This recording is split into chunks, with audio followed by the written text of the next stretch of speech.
ରାତିରେ ଭଲ ନିଦ ହୋଇଥିଲା, ତଥାପି ସକାଳୁ ଉଠିଲେ ବ୍ୟାଟେରୀ ଲୋ ଭଳି ଲାଗୁଛି କି? ଆଲାର୍ମ ବାଜିଲେ ପୁଣି 5 ମିନିଟ୍ ଶୋଇବାକୁ ଇଚ୍ଛା ହେଉଛି। ମୁହଁ ଧୋଇଲା ପରେ ମଧ୍ୟ ଫ୍ରେଶନେସ୍ ଆସେ ନାହିଁ। ଆଉ ଲାଗେ ମୁଁ ତ ଶୋଇଥିଲି, ତଥାପି ଥକା ଥକା କାହିଁକି ଲାଗୁଛି? କାରଣ କେବଳ ନିଦର ସମୟ ନୁହେଁ, ନିଦର କ୍ୱାଲିଟି ମଧ୍ୟ ଗୁରୁତ୍ୱପୂର୍ଣ୍ଣ।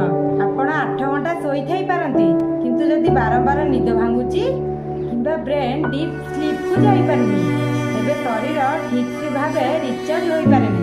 ଏହାର ଅନେକ କାରଣ ସବୁ ହେଲା ଅଧିକ ଷ୍ଟ୍ରେସ୍ ନେବା, ଶୋଇବା ପୂର୍ବରୁ ମୋବାଇଲ ଦେଖିବା, କମ୍ ହିମୋଗ୍ଲୋବିନ୍, କମ୍ ପାଣି ପିଇବା ଆଉ ଖରାପ ସ୍ଲିପ୍ କ୍ୱାଲିଟି।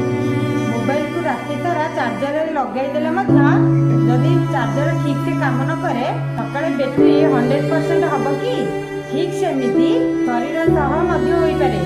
ସକାଳୁ ଉଠିଲେ ଆପଣ ଫ୍ରେଶ୍ ଲାଗନ୍ତି ନା ଟାୟାର୍ଡ ଲାଗନ୍ତି? କମେଣ୍ଟରେ ଜଣାନ୍ତୁ।